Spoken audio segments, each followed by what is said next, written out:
Gold Coast Titans taking on the Dolphins, son. Oh my god, what a stupid thing. What is this? You look like an idiot like this. You look like an idiot, Not man. doing it. You look like an idiot, man.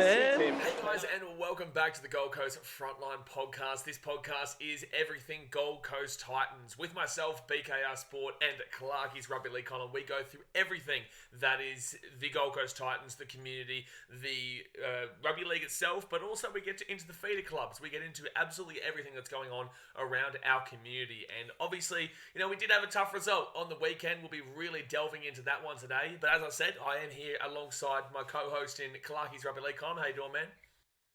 Yeah, not too bad, mate. Obviously, would have loved to win against the Dolphins, given they did get one up on us earlier this year. But it was there's still some positives from that game. And as you said, just happy to be here for the hour to talk absolutely everything Titans, because that's what we're all about. We're about building a community that on the Gold Coast we can all be proud of.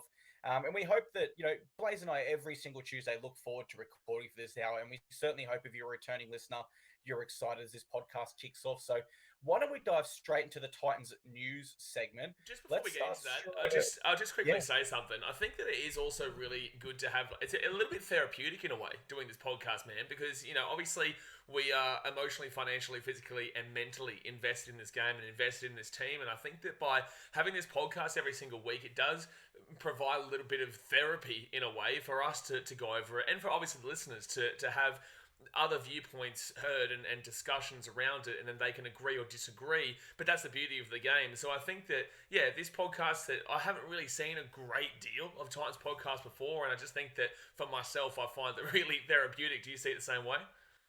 I do, mate, and releasing it on the Wednesday, typically, or some stage around the midweek, is what makes it better as well, because you kind of have that chance to really digest and sit on it. Certainly after losses, you do see on our social media sometimes a hell lot of negativity from fans, and just taking that step back, letting it sort of simmer, and looking at it with a little bit less rage, I suppose, really helps us keep level-headed in our review of what went right or what went wrong. Unfortunately, in the instance this week. But Titans news segment, this is a new one we added in last week. Everyone loved it. It is here to stay. Let's kick us off, Blaze. Georgia Hale is announced as our NRLW captain for 2023. I personally love the appointment, but your thoughts on this selection? Yeah, look, obviously the NRLW, which is the women's game for everyone who doesn't or isn't aware, is coming up next week. Not this weekend, but next weekend. So we're going to be really delving and getting into a preview for the season. We have a really, really good women's team this year, and I'm really excited for it. There is the Roosters as well, who have a good team, and there's a couple here and there, but overall, we are actually one of the favourites to go on with it this year. So I'm really excited to get into this season, and as you just said, Georgia Hale named as our captain. Really excited. I can't wait to really get into it and really really back in this women's team, because although we do have the men's team, and we do also have the netball team, we do also have the women's team, and we do have our feeder clubs, and we've got to really support the community that we are trying to build here. And although there is a lot of criticism and negativity surrounding the women's game from people who aren't necessarily open-minded to the women's game, I think if you actually give it a watch and you actually do sit down and watch a game, you'll understand they do run hard at each other. A lot of people bring up that the Origin game, in the first Origin game this season, where there was a lot of errors, that was effectively the first game of the year. That's like our first preseason game, effectively. So I'd prefer if that Women's Origin was a little bit later on, so we can have them really full on and absolutely slapping it down throughout the season. But yeah, look, obviously Georgia Hale, looking forward to it. I really enjoyed the women's game, and I can't wait to talk about it next week. I think it's a fantastic appointment. From memory, I believe the NRLW kicked off in 2018. So Georgia Hale is literally a veteran of the women's game. She's been there for every season, starting at the Warriors and then coming across to us in the Titans in 2021. I believe she was a halfback when she first started, now into the lock forward there, where she averaged, I think it was around 160 metres in the World Cup for New Zealand. So very, very powerful ball runner, but also a great player with that experience in the NRLW for so many years. Personally, I love the appointment there. And I believe a bit more of a Titans connection there. I believe she is dating Sam Lasone, our former prop off the field. Yeah, so we really are becoming the family club, aren't we? We got Tino and his wife, Dave and Shaylee, Sam and Georgia. We're building the nice little Titans community there. Sam is in the UK though, isn't he, at the Super League club? Yeah, with Leeds Rhinos, who Georgia plays for in the Super League Women's as well, so that's interesting as well. But yeah, congratulations, Georgia. We personally can't wait to watch you lead our women's side to hopefully a premiership this year, hopefully the first of many. Next Absolutely. story we're going to talk about, I'm sure everyone's sick of it, but we had rumors earlier this week with the Bulldogs being interested in Tino. And the story went that the owner of the Bulldogs, or the major sponsor of the Bulldogs rather, Arthur Laundy, was going to offer him a personal stake in one of his hotels or his pubs, something of that description, which would guarantee Tino profit. Now, of course, we know NRL salary cap. Official club sponsors cannot be third party sponsors. It cannot be brokered by the club. It must be completely external of the club, and you can't guarantee profit. If so, you must include it in the salary cap. Now, Gus Gould came out last night on Channel 9 and said that people are trying to tear down the Bulldogs and it's all a big media scam. Everyone wants to see them fail, and that there's no truth to that at all, and they've never spoken to Tino. So, I mean, what do you make of it, Blaze? There's reports saying this, there's reports saying that. I know what I make of it, and that's that Tino's not leaving. But your thoughts, please. Yeah, if anyone has watched the video, like just to quickly clarify on that one, if anyone's watched the video of Dave and Tino reacting to the Dolphins game on the weekend when they were at Seabiscuit Stadium, you can clearly see how invested they are in this team. And as I've told you guys from my personal viewpoint, when I've had conversations with these guys that I have frequently with them, you know, they are very, very much involved with this Titans and don't want to leave. There's just... I'd be so blindsided if these guys left. I literally have no worries realistically about it at all. And as we've found out as well, they would have to exercise the options. We've also found out that Ricky's a little bit stickies. We'll get into it in a second there. But yeah, look, I think in regards to the Bulldogs, it's interesting that Gus has come out and said that the media is trying to derail their season or trying to come for them. It's like, your season's effectively done, Gus. Like, your season, you're down there in third last. Like, you beat a reserve grade Rabbitohs squad. Let's not go out here now and pretend like this team's just gone and beat an absolute world beater. Like, the Bulldogs are still building. They're rebuilding, and you know they're throwing shots at Desi Hasler as well now. It's not like Gus is necessarily a massive fan of Des in the past, and you know look, I think it's surprising that he's kind of taken this standing point, because I guarantee you that, look, I'm not going to guarantee you actually, I'm going to say based off of my personal view and my opinion, is that I feel like he probably would have made this contact. I feel like that is just speculation, but I feel like he would have. But then now that we're recognizing that the option hasn't been exercised in the contracts, that would mean that it is illegal to contact these guys. And by this coming out, it's like with Ricky, as we'll say in a second. Ricky, he came out and literally took back his statement, and yet a week beforehand had already said that he had contacted the manager. He said it, his words exactly, and then a week later says, "Oh no, I can't because the option hasn't been exercised." Well, you've kind of just put yourself in an absolute massive mess there. So it is a really messy situation. I feel like for me, when Dave Fifita and Tino Malawi both confirm that they're still with the club and they confirm they're re-signing, if they have to re-sign, blah, blah, blah, blah, I feel like it's going to be a even more messy situation, because we'll find out these guys have been contacting illegally. Yeah, for me, two things straight away. I go to Ben Hunt. We know he's not fully invested in the Dragons at the moment. Would you see him on the sideline of a Dragons game as passionately reacting as Tino and Dave were? I don't think you would. I think that's solid evidence there. And number two, I think Gus Gould's been in the media long enough now, 20 plus years, maybe 30. Sorry if I've got that wrong, but he's been in there long enough to know that off the back of a 66-0 loss, you need to create some distractions and some separate headlines. And he did just that with this story with Tino. I don't think it will go anywhere. The one I'm more worried in is the Storm. Now, we don't have any solid reports here, only a News Corp article saying that the Melbourne Storm have expressed strong desire to Tino's manager. And I do think out of those two clubs, News Corp chairman Matt Tripp is another major head in News Corp. Yes, that's correct. That does worry me more, if I'm honest, because he does have that previous connection with Craig Bellamy, has won a premiership at the club. But again, let me be clear with my words. It worries me more. It doesn't worry me to a point where I feel like we'd lose Tino. I think you've made your statement pretty clear.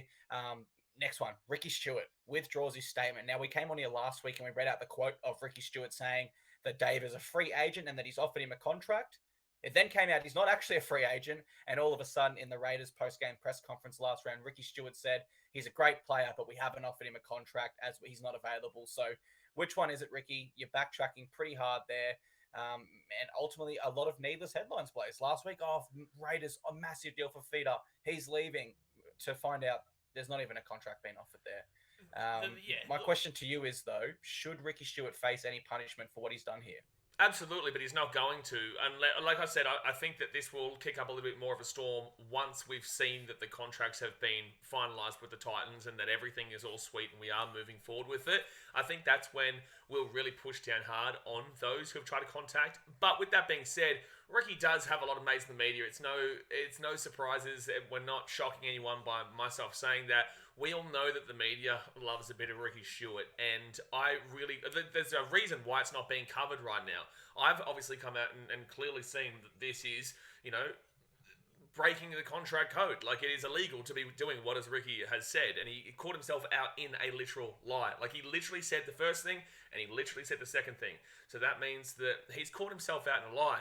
But yet the media won't cover it. They're not covering it at all. So, look, I think that it's something that obviously Steve Mitchell and Dennis Watt are going to have to look at there in regards to, going towards another club's organisation to really make sure this doesn't happen in the future. Because, we got, everyone was slamming us and the Broncos for our apparent discussions with Ben Hunt.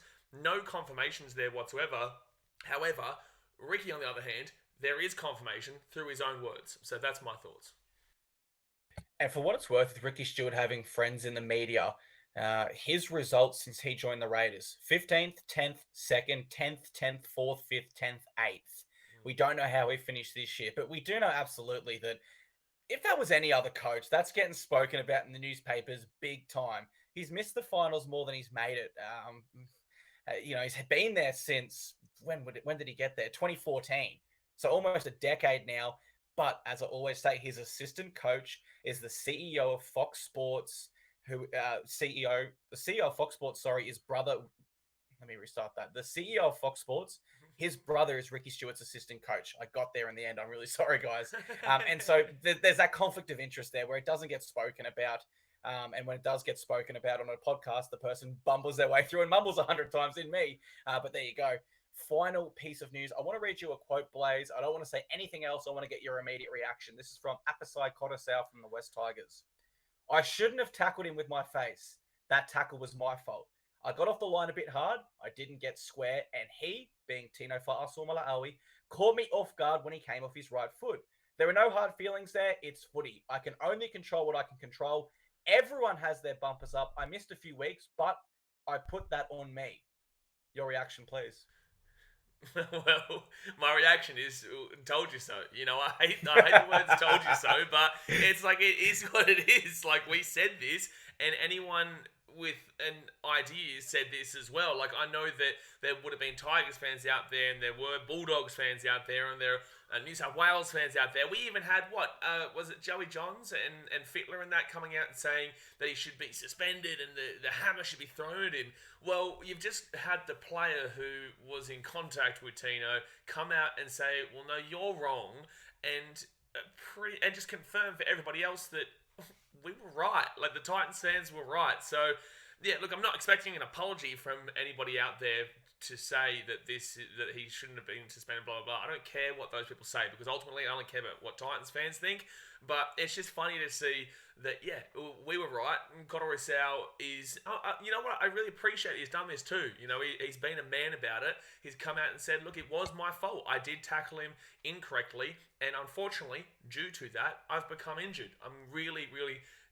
I've got a lot more respect as well now for Apasai Koroisau. I had a lot of respect from anyway due to his Fiji performances and whatnot. I love my Fiji because of my daughter. But yeah, look, obviously he's come out, he's admitted it, and I think we move from there. It's just great to see that we've had someone back in our club from another club. Certainly agree. And I'll just read out for anyone that's still on the fence about this. Tino has been cleared of any wrongdoing and has avoided a charge with the judiciary. And of course, the player himself is now saying it's his fault. So I don't expect anyone will apologise, but certainly the way fans were carrying on, you'd think he would have murdered someone. That was an absolute joke. I'm really glad we can absolutely put that to bed 100%. Absolutely. Let's jump into our recap from last week. Unfortunately, we did lose to the Dolphins at home, 23-21 in Golden Point. Just quickly from me, a devastating loss in the context of our season and just how tight this ladder is this year. Having lost our last two games when we were right there and potentially could have got the win there. I'd probably put our chances of playing finals now, Blaze, if I'm being absolutely honest, under 50%.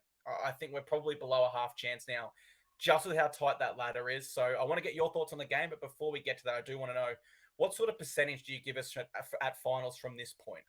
Look, I think that I was a lot more confident before the game, obviously. However, I would still throw us straight up there at 50%. Like, I think it is just a 50-50. If we can go on with it from here, then we can make it. If we don't go on with it from here, then we can't make it. I don't think that there is any... Like, obviously, it is a tough run home, but again, we have a lot of home games. I know we lost that home game, but also there was controversial circumstances again. Not as I wouldn't say it was as... it's just as controversial as the David Fifita no try. With that being said, like, I understand the loss and I'm okay with the loss. However, I would just label us straight right in the middle of 50%. If we lose this game to the Eels on the weekend, that we'll get into a little bit later on, then yes, it will dwindle even further. But for me, look, we're still bang in the middle of the table. We're still only 2 points out of the 8. Our points differential's not great, but again, we're actually playing a team this week that is on the same points as us if we win, right? And they're in the 8. So it just shows how close we still are. Yes, difficulty of draw obviously comes into the equation, but there is absolutely still an opportunity to get it done. Yeah, I'm really hoping we beat the Eels this weekend, take that momentum into 2 home games against the Roosters and Cowboys. We then got a 3rd home game in the row against the Warriors, who we have had some big wins at home over the years. And then we finish the season with Sharkies, Panthers, With Storm, that being and Bulldogs. said, though, in regards to the Warriors, yes, it's weird with the Warriors and us. So from like 2007 to 2010, we had a really good record against them. Then from 2011 until about 2021, they won every game against us. Like, they were our bogey side. We never could beat the Warriors, regardless of if we were good, they were bad, or it just doesn't matter. Like, they always seem to beat us. So I do still worry about that. As a long-term fan, we still recognise that, and we still worry about it. But then since 2021, we've actually won like 4 straight games against them, and obviously one of them was 44-0 at Seabus to get into the finals. So yeah, look, and we last year as well in New Zealand, when and I know we'll get back into our review in a second, but last year in New Zealand, we were down by 14 points with about 8 minutes to go, and then obviously Jaden Campbell provided a miracle to get us back into that game, and then Tanner Boyd, he doesn't miss, mate, slaps over the field goal, and we win it over there in extra time on their last game of the season. So I'm not as worried as I would have been in the past about that, but still is a difficult match considering what we have to come up here. Yeah, certainly. We don't have many gimmies left in our drawer, if you will. No matter which way you slice the cat, I suppose. I don't know if that's a saying, but I've just made it one. It is a bit of a tough run home. Slice the cat? Wait, what? Let me go again. It doesn't matter how you slice the eel, like we will this week. Okay, we'll do that one. I'm thinking, wait a second, who's slicing cats around here? Yeah, RSPCA. I'm not a fan of this podcast. Yeah, it's getting shut down. Let's jump back into the review before the RSPCA do come on to us. Lose to the Dolphins. I think, look, considering all season, you'd say our 3 best players have been Mo, Tino, and you'd say Dave Fifita. Then you'd probably add Brimson to that list if he wasn't injured throughout stages. So we were absolutely missing our 4 best players, in my opinion, as shown that the fact that they're origin players. But I just felt coming into a game against the Dolphins that we're missing Felice Carfusi, Hamiso Tabuai-Fidow, Jeremy Marshall-King, and Thomas Gilbert. They were probably just as injury affected. Those 4 are pretty important to their side as well. So I don't want to buy into excuses, but certainly it is there that we were missing our absolute 4 best players. Look, it was a great contest while it lasted. It was entertaining throughout the 80, and I was really pleased with our completion rate of 87%. I think that's a great silver lining there. The stat I'm always concerned with most in losses is post-contact meters. And I say that because it really encaptures the momentum of a game.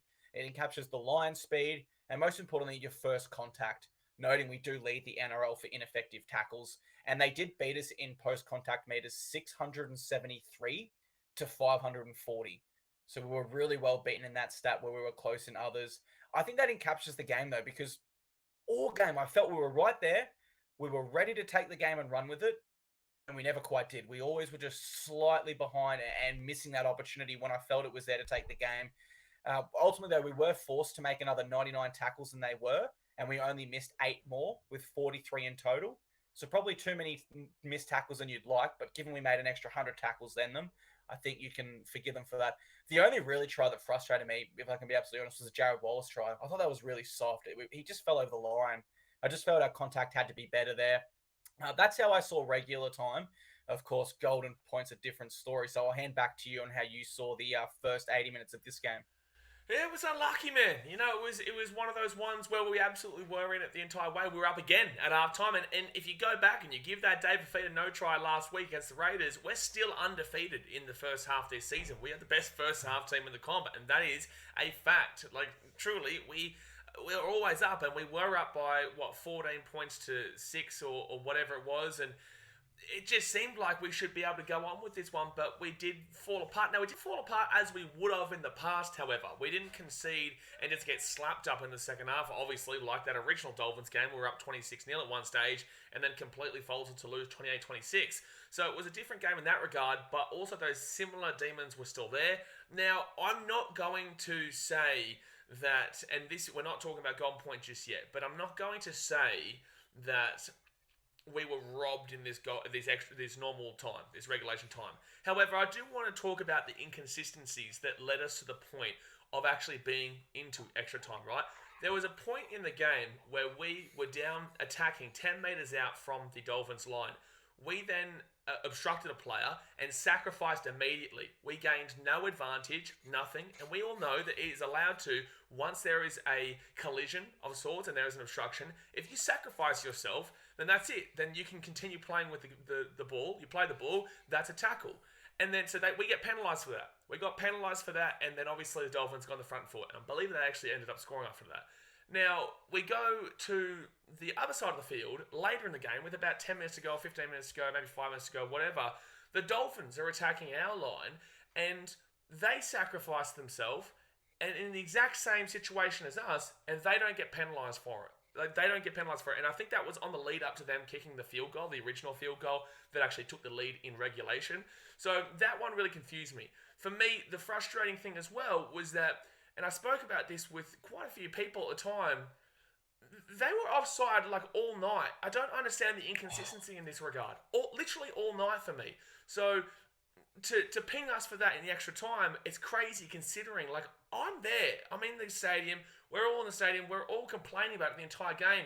And yet nothing's ever getting called. But then we make one little slight infringement and bang, we're done. So I'm not going to say that we only lost this game due to the fact of the little calls not being picked up or the inconsistent calls being one way for the Dolphins and not for the Titans there. I do think that as well, we just seem to lack leadership. And that's what's happening when we have no Mo, we have no Tino, we have no Dave, we have no Brimo. They also had players out, but the fact of the matter is, I don't really care about their team. If our team is good enough, we can win this game. And unfortunately, we didn't have that real key leadership figure that could drive us over the line there. I thought we did a good job of competing the game. I thought we did a good job with our defense for the most part. But yeah, it was a soft try to Jared Wallace. And the thing is, you look at that one, you say, okay, Jared Wallace, that was a soft try. But also, Loffy should be catching that ball in the back left corner of the stadium on the northern end. Like, he should be catching that ball. And then Jermaine doesn't score. So it's just real simple stuff like that. That's 2 tries right there that you look at and think that is completely unnecessary. And then we're not even near extra time. We don't even need to. So, yeah, Loffy dropping that ball was... Well, he just had those little mistakes, man. I remember JC coming out to the wing and he gets taken over the sideline. We didn't need to go out there. He could have gone back in. That drop ball from Loffy, you know, there was also just a Tanner kicking on third. Loffy kicking on, I think, 4 tackle, 15, 20 minutes out, which went dead, which gave them a 7 tackle set. Just these small, youthful mistakes that put us on the back foot there. So overall... Yeah, look, I'm not happy with the refereeing of the game, but I also think that we were our own worst enemies at times as well. You know what, that could explain the post-contact meter stat and why they have so many more post-contact meters than us. On TV, I certainly said their line speed is insane here. And of course, in TV, they kind of zoom in on the ruck, so you can't see whether they are keeping the 10 well or not in a lot of instances. So I wasn't there at the ground to say for sure, but it definitely felt like they were in our face a lot quicker than we were in theirs. And now that you mention that, the ground, that is a little bit fishy for me. I wasn't happy with that infringement either with when 2 players went down from the obstruction. Now, the rule book says you cannot take an advantage. As long as you go to ground, it's fine. The referee's description to our captain was, mate, you've taken out 2 players there. but the rule book doesn't have a number of players that can be taken out. You could technically take out their whole team, and as long as you drop them on the ground straight away, in theory, off the rule book, if we're being consistent, it ain't a penalty. So that was unlucky. I never want to single out players. Loffy, I love you, mate. You've had such a great season for us. But that fourth tackle when he kicked it dead really killed me. I just felt like in the heat of the battle, I completely get it. But I felt as a fan watching from home, Lofi should have taken that tackle and allowed Tanner to set up a field goal. Instead, they get the 7 tackle set, go down the other end and kick a field goal, which really hurt us. But ultimately, our record in Golden Point sits at 6 wins, 7 losses, and 1 draw. Of course, we lost this one, so we were 50-50 as soon as it went to Golden Point as whether we'd get it or not. Big talking point, of course, we can't go past this one, is the penalty goal being awarded. Now, personally, I know for a fact hundreds of these go missing and don't get called. And I know for a fact because I watched Jared Warrior-Hargraves stand in front of the markers and in front of the play the ball offside in a finals game last year for Sam Walker to kick a field goal and us to be eliminated from the finals in 2021, sorry. Nothing was called there, and I said at the time, that's disgusting. He was absolutely offside and intentionally blocking our players. The referee didn't have the cahoots to call it there, but I will say in this instance, the referee made the right decision, so I can't be angry. As long as the referees are going to consistently make this call moving forward, I'm okay with it. The rulebook says you can't be offside and pressure a kicker, and so I'm okay with it, and I would never want to win a game based off a decision of, the referees never make that call anyway, so therefore it doesn't matter. As long as they're making this call moving forward, Blaze, I'm happy. But I don't know if they will. The reason why I disagree with you can't be angry is the fact that we had Tanner Boyd take a field goal and they were offside by even further than what Aaron Clark was, and yet that one didn't come up. Like, we obviously got the field goal for Tan, but when he missed that one from 40 out, and this is what Jimmy Lenihan was saying in the press conference as well, was that Nudge was going for a field goal and they were actually further in front than what Aaron Clark was, and yet that doesn't get called. So it's like, you can't get angry at the correct decision being called, but I absolutely can come down hard on the fact that the inconsistencies and the hypocritical of it, because the hypocrisy, they did the same thing even further, and even if you want to take out the even further part, they did the same thing as us, and yet, so we should get a penalty from 40 out, and that's not an easy kick, but the fact of the matter is, it's still right in front, 40 out, we get a penalty there instead. They obviously receive a penalty after they miss the kick. So, like, for me, it's frustrating that although, and that's the only thing the NRL can really have a Graham Annesley can come down and say, oh no, we made the right decision. It's like, okay, cool, you made the right decision, but what about when Tanner had it? Or what about all these other situations that happen every single game? Even Buzz Rothfield. And Buzz never, ever defends his club, never defends any club really, but Buzz is the most disagreeable person on the planet. Even he's come out and he said the exact same thing. Like, this guy gets unseen 9 out of 10 times per game. And then one referee decides to put the whistle in the mouth. And that's why I'm frustrated, because everything that led up to that point with the inconsistencies throughout the regulation of the game, then for us to get pinged on that specifically after all the whole game being offside, in my personal opinion, from the Dolphins, it really left a sour taste in my mouth, and pretty much every single person I spoke to, the boys, we're all incredibly frustrated with the decision there, and we're just all really frustrated with how that could impact our season. And can I ask for our viewers on YouTube right now, could you bring up the photo, edit the photo in right now of how far Aaron Clark was offside? It was very minimal. There's a photo online where you can see he's 1 foot off the line as the dummy half from the Dolphins touches it. And for people that aren't listening as a podcast, rather, feel free to Google right now Aaron Clark offside or Titans offside, and just look at the photo for yourself. It's really, really minimal and unfortunate, but I think we had other opportunities to ice this game and probably should have. We probably shouldn't have even been in Golden Point to begin with. And I think it goes back to your point that you made. Perfect point. We just lacked a bit of leadership out there. And we have at points throughout this season, but still some positives to take from it. For what it's worth, Jimmy Lenihan post-game said, I think Aaron got back. Whether he left a bit early, I don't know if there's any different to the one that Nudge is kicking from 40 out. I'm sure they were leaving just as early at some stage of the game, and we didn't have to find a penalty in that. At the moment, I don't know if it's full bad luck. We aren't having any luck at all, so that's where we are at. That was our coach, Jimmy Lenihan, in the press conference.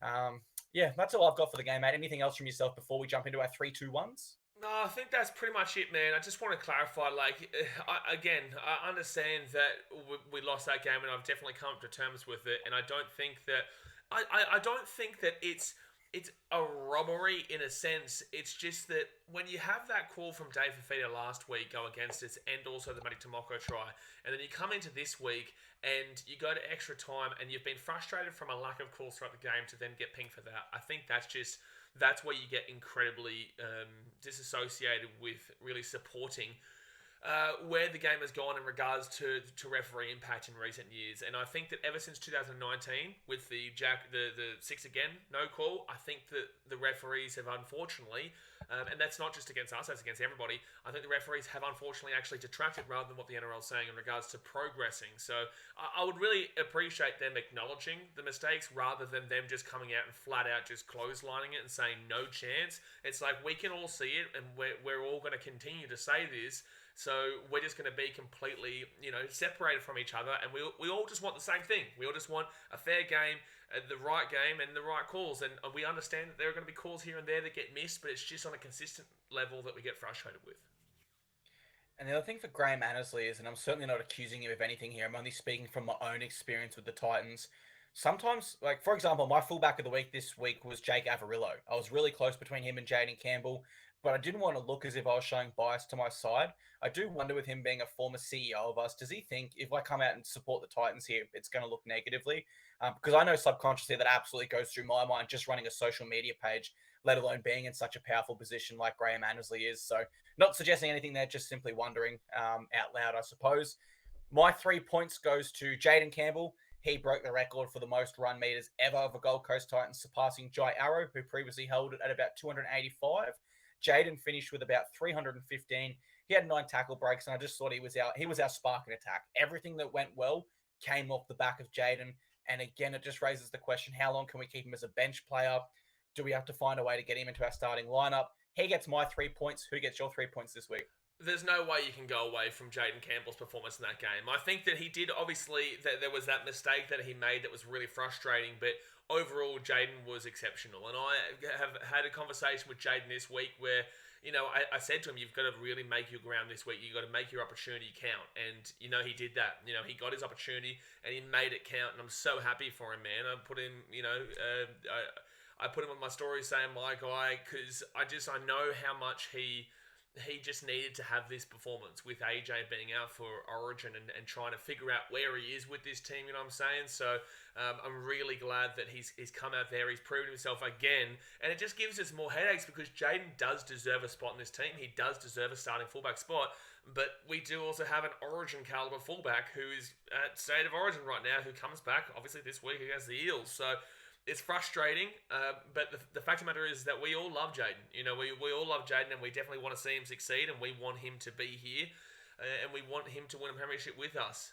And obviously, I love everything about the kid. So I'm really looking forward to seeing if he can get more minutes this week off the bench, because obviously he's off the bench. For my number 2, I do want to actually give it to the debutant. I want to give it to Jacob Arlick. I thought Jacob Arlick was absolutely exceptional in his debut. Nearly got an assist on his very first touch with the ball. Unfortunately, Loffy did push the winger in the back there, which prevented him from getting a try. But the fact of the matter is that Jacob Arlick nearly got an assist with his first touch. We've been raving about him for weeks on end. And we spoke to him on the vlog. He's on the vlog there, which I'll put a little bit of a interview with him now. The big man Jacob Arlick, mate, that was fantastic. You had a cracker debut. How are you feeling? Yeah, good, real good. Loved it. Obviously not the result we wanted, but yeah, just loved the energy of the crowd and everything like that. So it was everything I thought of and more. Yeah, well, obviously you put your best foot forward. You ran the ball hard, and you've had some experience with Papua New Guinea and whatnot. But now you get onto the NRL level. Is it really different from the international stage? A little bit. I think it's a bit more. I don't know, a lot faster in this sort of level. Yeah. I think there's a bit more collision in the international stage, but mate, tough either way. Absolutely, right. Obviously, that was a tough one for our season. Do you still reckon we can make the 8, although it's going to be really difficult on the run home? Absolutely, mate. Confident in every game we play. I think we've got the side to beat anyone on our day. So yeah, we just got to turn up, mate, and we've got the side. Well, I'm proud of you. I think everyone. Yeah, he was just absolutely fantastic, man. So I think he was necessary. Would love to see more of him. He's been killing it for Burley, and he killed it for us. I hope Desi really looks at him in a positive way. Yeah, and thanks for capturing that interview with Jacob, because I'm not sure if he's ever listened to the podcast, in all honesty, but certainly he's someone we've been giving raps every single week in our next segment around the grounds. My 2 points goes to Kieran Foran. I thought with Tino missing, we really needed a leader. And Kieran Foran loomed as the obvious selection. And I thought he had a brilliant game, scoring a try, setting up another. Not only that, but I want to go back to your comments in our last episode about Valence Tafade and the danger he possessed out wide. Kieran Foran was awesome. Every time Kieran was on him, it was bloody awesome the way him and BK defended, a real threat out there. So the old Fox, Kieran Foran, fantastic performance. He gets my 2 points.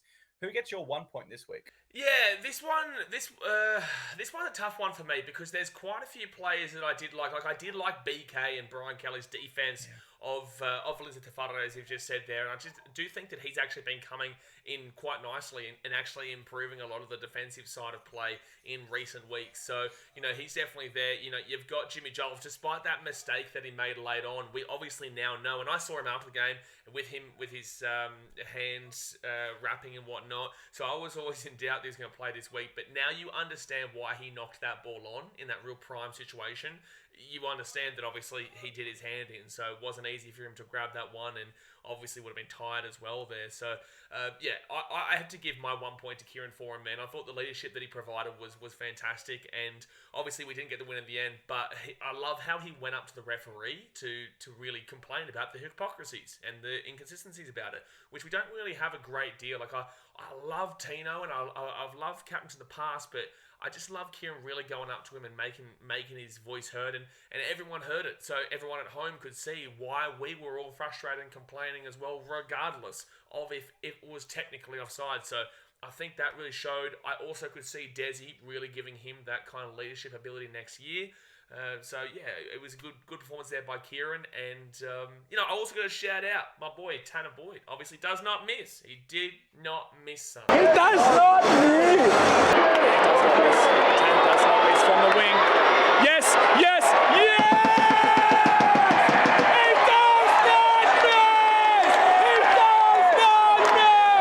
He does not miss. It's not possible. Never happened. Never will. So thanks for coming. Yeah, Tano was brilliant again. I actually agree next year. I think Kieran Foran will be our co-captain with Tino.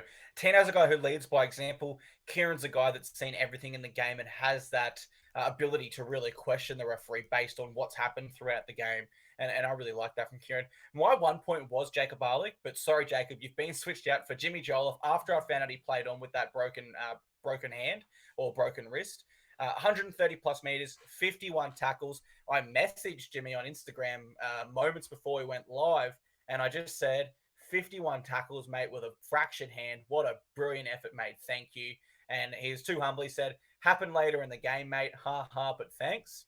And of course I said, you're still a weapon, mate. Ireland's finest. Proper effort. Just like Conor McGregor would say for the proper 12 whiskey ads. And I made sure that he knew the reference there, so I didn't look like a proper weirdo. But yeah, Jimmy, you get my 1 point, mate. Brilliant effort. 51 tackles with a hand injury. Absolutely love it, mate. Well, that is our game all wrapped up. Let's go around the grounds and wrap up Q Cup before we get on to next week. We'll start with the Burleigh Bears. They defeat the PNG Hunters 30-22 in Papua New Guinea itself. And now there is news, BK. They are no longer our feeder club. They have officially signed with the Broncos as of next year. I do wonder if that's because they kind of know or strongly believe the Titans are going to have their own reserve grade team. Although I did read there was a few hurdles in that this week as well. But to Burleigh, we will be supporting you for the rest of 2023. But then you're dead to us. No, I'm only joking. But we will still support you for the rest of this year. But you have joined the enemies from next year. I want to ask you, which players stood out to you from the Bears this week? And where's their ladder position? A little bit of a review on that game, please. Yeah, look, Mamalo obviously had a good one. We were talking about where he was last week, and he wasn't there last week, but this week he comes in 171 metres, 3 tackle breaks, as 69 post-contact, most of any Bear. They go to a difficult opposition in Papua New Guinea, and obviously PNG are playing for a top 8 spot right now, so it was never going to be an easy performance there, but they were able to get the job done. They actually had less possession in the game as well, and had unfortunate thing is they had a completion rate of 69% and were able to win this game 30-22. So that's not exactly fantastic. Actually, in regards to a lot of the stats, Papua New Guinea do actually beat them. Post contact meters 580, 546. That's not too bad, to be fair. But look, Burley get the job done, and that's what you need to be seeing there. And overall, they do sit in second position, which is equal still with the South Logan Magpies there. They just keep kind of holding their spot out on the top. South Logan did beat the Sunshine Coast Falcons 34 to 22 there, which kept them on top. Their points differential is plus 188 to the Bears plus 152. Whilst Wynnum Manly Seagulls, who are in third position, they beat the Northern Pride 30 to 14 in Barlow Park in Cairns. So they are only 2 points short with a plus 184 points differential. So we just got to hope that we don't lose a game in the Bears. Otherwise, the Seagulls will go above. And Seagulls are super close to having the best points differential in the comp. And then the only other team that realistically the Bears have to look out for is the East Tigers. They're on 25 points. Doesn't matter about that points differential due to the draw that they've had. But they, or the Brisbane Tigers, sorry, I think they're called now. But they won 34 to 18 over the Clydesdales. So, yeah, look, the Bears are sitting pretty up there in second. Still getting wins. Didn't have a great completion rate, but still got the win. Yeah, still got the win. For what it's worth, Tony Francis was he moved to 18th man, and I believe one of the Bears players, Nicholas O'Mealy, who I've not heard too much about, he came in and actually replaced him there. So it would have been nice to see Tony stay in, give us more Titans to talk about. But Kendall Marlowe, our only representative in that game. As for Tweed, everyone knows they were playing for the Hampo Cup against the Dolphins there, as an opener to the Titans and Dolphins game. They went down 26 to 24 at Seabus. As for how our players went, Tremaine Spry, back in the centres, 59 metres, 3 tackles, 4 missed. So probably not Tremaine's best game there, but outside of this game, he has had some great footy for the rest of this year, when he has been in reserve grade this year. Thomas Weaver, he's still running that footy. He was at 78 metres gained, 1 try assist, 2 tackle breaks. He did make 22 tackles, but he was clearly targeted there, missing 7, and he did have 349 kick metres. As for Cruz Leeming, he's still running for dummy half. He had 124 metres there, 4 tackle breaks and 31 tackles. But as a result of losing that game, we do drop to 8th on the ladder. We were 7th last round, still in the top 8. Our current injury list for the Titans, Joe Stimson suffered a Category 1, or it was deemed a Category 1 concussion. So he'll be ruled out and will return in round 21. And Jimmy Jolliffe has fractured his hand. He'll be out until round 24. So unfortunately, 2 new additions to our injury list, Blaze. But I get the feeling with Jacob Arlick there, Cleese Haas playing very well. We do have the troops to cover this in our depth. Would you agree? 100%, man. Yeah, it's really good to see that Cleese is starting to come into his own. As we'll see, he's starting the back row this week, and I've actually been wanting to see this for quite some time. As we've said every single week, I would love to see Joey Stimmer as the rotation prop there, and Cleese Haas starting the back row, and starting alongside Dave, and obviously that's exactly what they've gone with in the 11 and 12. So provided everything goes right there, we do have Isaac Fasul-Malawi there in the reserves, Jacob Alec, as you said. We've got Thomas McKaylee as well in the forwards, and we've got Chrissy Randall, who can play literally everywhere right now. So yeah, it just seems like we're in a good spot in regards to depth that can get us in and compete with games, because as we saw in the Dolphins game, these guys did have to play a massive part with no Mo, no Dave, no Tino, and I thought we did a solid enough job there. Yeah, well said, mate. And let's react to our team list. So of course we're up against the Eels. We've got AJ Brimson at fullback, so that pushes Jaden Campbell to the bench. Our back line is unchanged there. Halves unchanged. Our origin reps are named back in the forwards. So we're Fotuaiko and Tino as our front rowers. Dave Fifita and Cleese Haas are our back rows. Isaac Liu is our lock. The rest of our benches, Chris Randall, Aaron Clark, and Jojo Fifita. Our reserves, so reserves meaning they could come in on game day still. Isaac Fasul-Malawi, Jacob Arlick, Keanu Kinney, Cruz Leamy, Ken Mamalo, Tony Francis, and Thomas McGailey. I want to go straight to our bench. I think we're missing maybe a bit of punch there, man. Against an Eels bench that will feature Joe Offahan Gowie, Ryan Madison, and Andrew Davey, and Luca Moretti, even, and an international player there. I do wonder, do we have enough spark with Jaden, who we know gets limited minutes when AJ's there? Chris Randall, who fills more of a back row role for us at the moment. Aaron Clark, a middle forward. And Jojo, a winger. I mean, love Jojo, but I'd be looking at Jacob Arlick for that final bench spot if I was picking the team list this week. Do you see it that way as well? 100%. I think the thing that really frustrates me is that Alec was one of our best, as I gave him my 2 points. He was one of our best on the weekend, a big Papua New Guinean.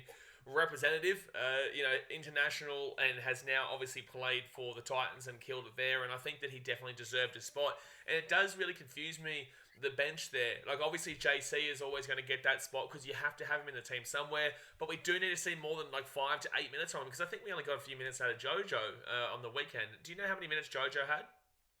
I'll check for you now. Thank you. Yeah, so I think we only had a couple of minutes there, and obviously, yeah, JC doesn't really usually get utilised a great deal off the bench there. So I'm kind of confused why we do have that. Jojo is a bit of a bigger body too. Like, he's a stronger body as well. So I guess they can throw him into the forwards. But again, Chris Randall is he is normally a 9, has come to our team, and now is playing back row and had front row experience on the weekend. But he's not really a front row, but can play there, can play even in the 13 and the 12, 11. But it doesn't really... with Aaron Clark as well, and Ez coming off the bench is fantastic, but yeah, the bench is very, very small there. So I'm really interested to see how we're looking to go up against the Joe Offahengawi, Andrew Davey, Ryan Madison, and Luca Moretti, who are all pretty big dogs there. So yeah, disappointing that Alec couldn't get a crack. I would have even loved to have seen Alec actually start in the lock with Liu come off the bench there, or even put Liu into the... put him as the front row forward rotation, like what I'm saying with Stimo there. I think just Liu doesn't need to think about passing anymore. Just run the ball hard, and I think he can absolutely do that.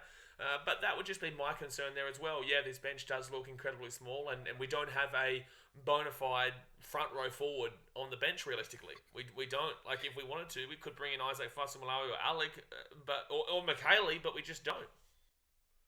And that's the concern, because the Eels' strength is their starting forward pack, and then the fact they do have a stronger bench than us as well. And even when you look at their reserves, Ogden, Makahesi Makatoa, Matt Dury, these are all big guys that could still come in there. So I am definitely concerned most there about our team list. Otherwise, I think everything makes perfect sense, and I'm most excited to see Cleese Haas in that starting back row spot. I think we said a few weeks ago we think he deserves it. But let's go to the preview. We're up against the Eels. We're at CommBank Stadium, Sunday, 6:15 p.m. So we're the final game of the round again. And I want to go straight to you for your preview. How do you see this one? You're tipping us to win. Where are our key matchups? Floor is all yours. Yeah, this is a tough one, man, because, obviously Heart is wanting to say Titans, but also Head says the Eels probably should win. However, the Eels probably should beat us at Magic Round, and they didn't. We won that game there. So we've already beaten them one time this season, and that wasn't a home game for us. That was at Suncorp, which was technically our home game, but it just wasn't, right? So I definitely feel like a lot of people are nervous going into this game due to the form of the Eels prior to the weekend against the Warriors. However, the Titans really do have this ability where we've got one of the better differentials against the Eels in our history. We actually have a pretty good win record against them. Maybe not so a great deal in recent years. However, overall, we have a pretty good win record against this club. And although people doubt us against the Tigers as well, we also have a really good win record against them. And the fact of the matter is, people still doubt us there. So now they're doubting us here. I still believe we can absolutely get this, and it is crucial. If we lose this game, we're now going to be 4 points out of the 8, and plus they've also got a bye as well. I do think that this is our do-or-die game. And I think that every game from here on out is going to be the do-or-die game, but one loss is really going to hurt us. But the reason why this game is so crucial is because of the closeness of the top 8 and the fact that this team is in that top 8 battle with us. The Eels are in 7th position right now. They're on 22 points. The Titans are in 11th position right now. They're on 20 points. The points differential is obviously very different there, with the Titans being minus 33 and the Eels being on plus 96. But, overall, if we win this game, we'd be equal with them, and we're absolutely still within a chance. So, look, it's going to be a real tough one. The forward battle is going to be really what we need to look at. But again, our starting forwards are fantastic. Moeki Fotuaika, Tino Malawi, Dave Fifita, Cleese Haas, and Isaac Lee there. Just got to hope that he didn't knock a ball on this week, which was great. But just got to hope that he can crack on there. And the main thing that I look at is our hooker is 10 times the hooker that they have. Sam Verrills is so underrated. I say this all the time. Sam Verrills is one of the most, if not the actually, no, I will put it out there. He is the most underrated hooker in the comp, and probably one of the most underrated players in the comp. Made a killer amount of tackles in the weekend. You just don't see it, but he absolutely just organises this team. And the Roosters are obviously missing their hooker. They've got a massive hooker dilemma right now.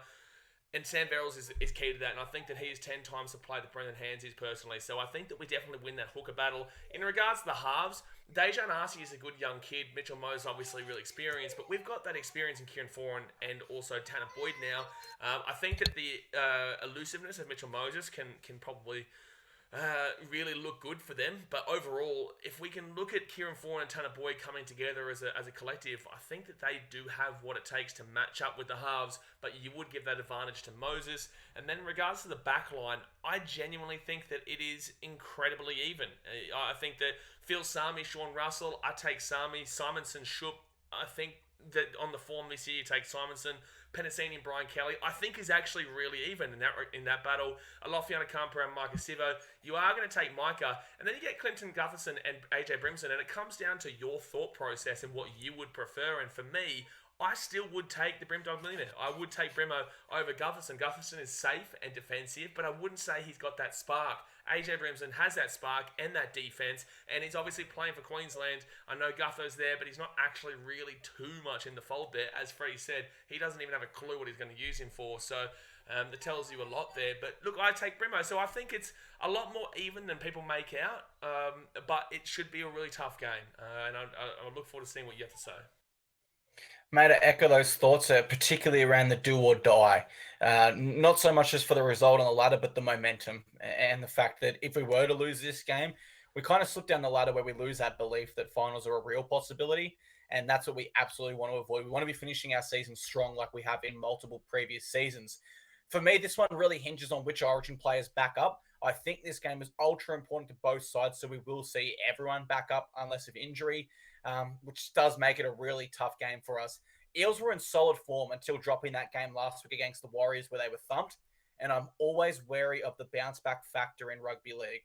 I'm always willing to give sides another shot the next week, and then if they lose again, I start to reevaluate.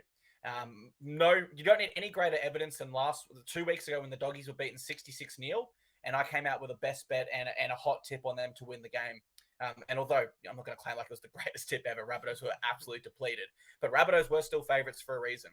So the bounce back factor is very, very real in rugby league. Eels have won 7 of their last 8 games against us.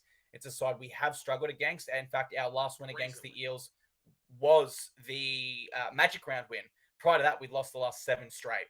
Yeah, so because they got real salty. Remember their media team got super salty that we won that game because they were talking a bit of smack to us beforehand, and then we posted saying something on like the Titans Instagram, and then the Eels commented, and then they ended up deleting the comment because they realised how salty they looked. I remember that now. Yeah, that stat there is it was quite funny because we got a good reaction out of the Eels team, and even their fans were calling them out saying how lame that was to reply to the Titans because we won the game. So you can't talk smack after we win the game. No, you can't. Gabby got him right there. Well done, Gabby. If you know, you know. But yeah, worry about that bounce back factor. We are 2 out of 9 in our away games this year. So those wins came against the Tigers in round 1 and Manly in round 9. So I am worried about that. But where I'm honestly most worried, I'm worried about a few things, but where I'm most worried, they have 212 offloads this year, which is the most of any side. They lead the NRL in that category, and we lead the NRL in ineffective tackles at 307. And I just think once you get that second phase play going off an ineffective tackle, which can create the offload, the Eels become a very dangerous side with Mitchell Moses' time and opportunity, wide balls to Penasini, who's in great form, as is Bailey Simonson, etc., etc. So you combine those 2 stats, and I think that you have to heavily favour the Eels. I suspect they'll be heavy favourites, if not, they are. We're $3.16 and they're $1.36. So they're definitely hot favourites over us, if you will. But yeah, I'm nervous. I think we can compete in this game, and I think we can win it. But I've got to be brutally honest. We need to perform at a 9 out of 10. With our players backing up from Origin, I'm not 100% sure we can be a 9 out of 10. I think we'll get a 7.5, maybe an 8, but we need that 9, boys. And I can't be 100% certain we'll get that. So with a heavy heart, my head says the Eels should win this. But absolutely, my official tip is going with the heart, and I'm going to go Titans by 2 points, and I think we're going to get some revenge, and hopefully we're the ones kicking the goal to win this time this week. But as I said, I'm sure you agree, mate, we need to have, would you say a 9 out of 10, or do you think slightly lower?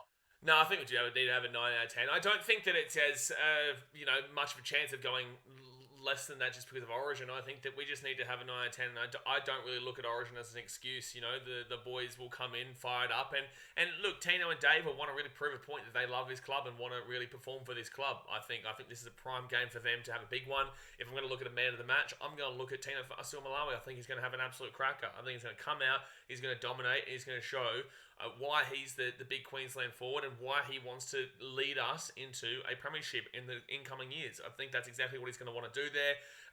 As I said before, I think your head's always going to go with the Eels there, so take that for what you will. But I'm going to back in our boys as well. I'm going to say by 4 points there. Last time we played them down there in Parramatta, we were robbed, and that's the only game that I've actually said in recent memory of years and years and years that I really disagreed overall with the outcome based off of that Eels game, round 1 last year. I lost my mind on my live stream on the YouTube channel. I lost my mind.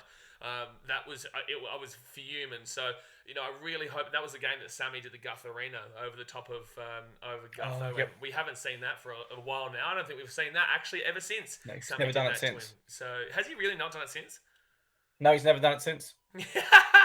Sammy owns Gutho, baby. He's gonna own him here today. This week, sorry. So let's go. I'm taking Titans by 4 and whip that crack that whip in. Sorry, whip that crack that whip in. Mate, we'll crack every whip and whack every crack of a whip because I reckon we're going to beat the Blues. We're going to whitewash the Blues. Gutherson, Campbell-Gillard, JP, all these Blues players are not going to know how to recover. Jermaine Hopgood, an undercover Maroon for us, just to rub it in a bit more through the week. Tino, Dave, Brimo, Mo, they all come in fired up off a big Origin win, off a whitewash. Eels aren't going to know what's hit them. There'll be whips cracking all over the place. I love it, mate. So we're both going Titans. Me by 2, Blaze by 4. We'll wrap up the show with our Q&A section. Our first question comes from Wobbling Jaw Sports. Sounds like me when I was trying to pronounce the relationship between the Fox Sports CEO and Ricky Stewart's assistant coach. But he says, surely Des Hasler must pick Jacob Arlick to be part of your 17 every week next year and this year. Well, already we've seen him omitted this week, which we both disagree with. But next year, what do you think Des Hasler sees when he looks at someone like Jacob Arlick? Yeah, no, I definitely think that he should be looking to bring a guy like him in and maintain him there. I think that overall, you can't blame him for not being in this week and say that's Des Hasler, because it's obviously not Desi's team right this very second. It's just not. It's Jimmy Lenahan taking over the reins. Obviously, Des would have his say, but not a great deal of a say. He's currently compiling his way, his plan of attack, right? So, yeah, I think that Des will utilise a guy like Jacob Arlick, especially after a game like that and his performances for Burleigh.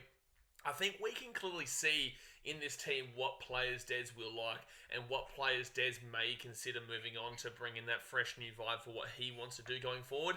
But yeah, Jacob Arlick is a massive talent there, and I'm really looking forward to his future, and I really do hope that Des does pick him going into every game next season, off the bench or even as our incumbent 13, bring him in as the next 13 over the top of Isaac Liu, who is obviously getting towards the end of his contract.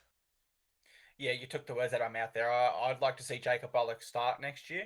I think he'd be a really good 13 with Isaac Liu coming off the bench more as just a middle replacement for Tino or Mo.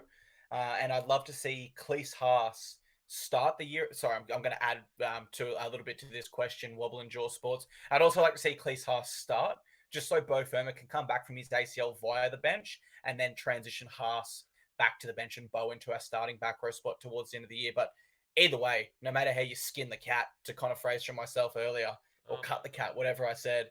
Can we stop skinning cats, please? Can we stop skinning cats? Can we just settle down in regards to the skinning of cats? Right. No matter how you sushi your eels. Thank you. That's a good one. We got there.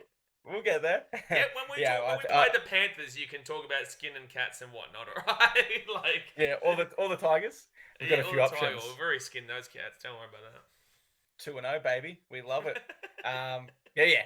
Great question, Wobble and Jaw Sports. I think we both agree Arlick has a huge future, and I'm going to add Cleese Haas to that as well. Our next question comes from Brocky Sports, and he says, do you think Chris Randall should be a back rower for the rest of this year? Your thoughts on that one?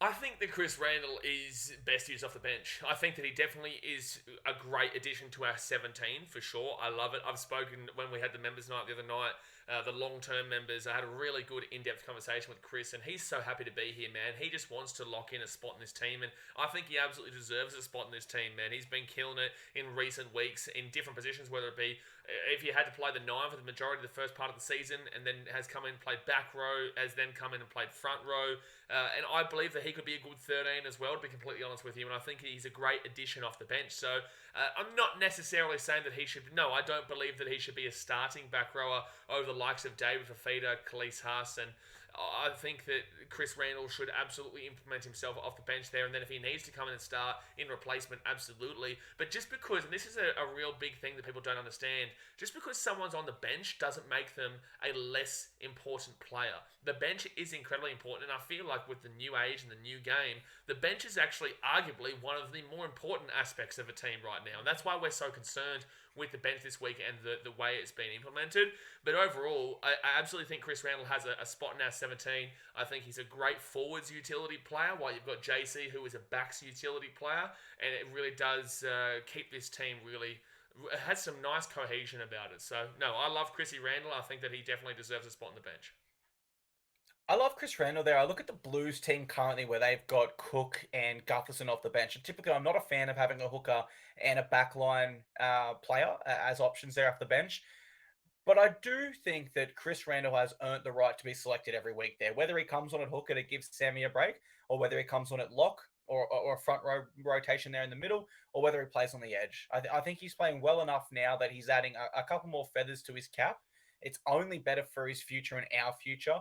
So yeah, I'm saying we should be keeping Chris Randall as a bench player for the rest of this year that comes on by default as a back rower, but if required into lock or hooker, showing that versatility that he does have. And just before we do go, we do have one more question here, which was from Dill.Watson, and he says, what player or position do you think we need to purchase to solidify this 2024 premiership? I think this is a great question that obviously gets the mind thinking about what potentially could happen next season. Now, we'll obviously go to you here first, Clarkey. What would be your thoughts in a position or a player that you believe is a potential and not just some absolutely crazy hypothetical like a Nathan Cleary or a Karen Munster or someone like that, but what is a potential area of this team that you believe could be beneficial to us going forward? For me, I'll go straight to our bench. Like, you look at our lineup this week, our back line is solid. Our halves are solid, and there might be a Ben Hunt to add to that halves next year, which would add Tanner potentially to the bench or to be used in another role there. Our starting forward pack, particularly when Bo Firma returns, is absolutely loaded. And really, you look at where have we struggled this year, and it's in the middle parts of the game, particularly in the second half, around that 60th minute mark, let's say. You look at our bench this week, Jaden Campbell, Chris Randall, Aaron Clark, Jojo Fifita. You compare that to some of our rivals, and we probably don't have enough spark or experience from the bench there. So my mind goes straight away. If I could sign one player realistically, I would be looking at an experienced middle forward off the bench. The problem we're going to run into, Blaze, if I'm absolutely honest, I'm looking at off-contract middles right now. There's really no one that I'd be lining up to say, like, absolutely they will solve our issue. Chris Smith from the Panthers, Wiramu Greg from the Eels, or I suspect they'll tie him down. James Tamu, probably a year too old. Jordan McLean, although I believe he might have re-signed and this list just hasn't been updated. Tyson Frizzell set to re-sign, probably not a realistic option anyway. Tariq Sims, for me, probably 1 season too old. Aaron Woods is set to re-sign with Manly. I wouldn't want that anyway. Stop it. Okay, you know what? We're going to stop you there. We've gotten to Aaron Woods. The moment you got to Aaron Woods, you knew that was the end of your little conversation. Exactly right. So I would love an experienced forward, but with respect to Woodsy, if you're looking at that as your option to turn around a side into a premiership side, you're probably looking at the wrong players. So I want an experienced bench middle off the bench, but I don't know who. I think that for me, it definitely... I don't think there's as much that is wrong here than people believe. Like, you look at our fullback, we've got depth there, AJ Brimson, Jaden Campbell, and we've got Keanu Kenny. Our wingers are fine. We've got depth in the wing department. I guess, the defence and the centres might be a bit of an issue, but I still don't think there is a problem with BK, Aaron Shupp, and the likes. Our halves, we do have to start thinking about our six going forward, because Kieran Foran isn't going to be here forever, and he is kind of obviously getting towards the end. However, he's going to really kick on under Desi, in my personal opinion. So next year, obviously, Kizza, he stays with us, and that's the question. But maybe later on we can talk about what a potential 5'8" could look like in the future, maybe even JC. And I think that our forwards are unbelievable, but I also think that when you talk about the bench right now, you've got Mo, you've got Tino, but that's missing Jimmy Jolliffe as well right now from that bench, because obviously he's injured. So you have Jimmy Jolliffe, one of the most underrated forwards in the league, man. He absolutely is a barnstormer. So you've got Jimmy Jolliffe on the bench. You're probably going to have Jaden Campbell there on the bench there as well. Dave Fifita and Koroisau Haas, we do get Bowie Firma. So Koroisau Haas, as good as he is, will have to go to the bench there for Bo Firma. So our back row, well, so far, we've got Mo, Sam Verrills, Tino, Dave, Bo Firma, and then the 13 is the issue, but I think we potentially could find our 13 without having to go to the market in Jacob Alec. I think that could be a huge option there. He's a local talent as well, and I think that absolutely he could have that opportunity in that lock position. I think that if anything is an issue right now, it could be a lock, because I do think that Leo is turning more with age into a front row forward where he just needs to run that ball hard and not think about passing it. So, yeah, I think, and because I do like him still, it's just I don't necessarily think that he should be our necessarily lock right this second. So our bench would then consist of Jaden Campbell, Koroisau Haas, you've probably got Aaron Clark, and then you've got Jimmy Jolliffe. That's the lineup I've come up. While you were talking there, I drafted up a lineup. So 8 to 17, Tino, Verrills, Fotuaker. This is full strength, sorry, I should say. Fifita, Fermor, Arlick at lock, Tanner Boyd or Jaden Campbell 14, depending on what happens with Ben Hunt, of course. Jolliffe, Clark and Haas. And then that still adds depth of Thomas McKaylee, Isaac Fa'asumalawi, and Isaac Liu. Yeah. McKaylee is probably the one, mate. He's off contract. Why don't we give him a few games and just see where he's at before we go looking at the market, right?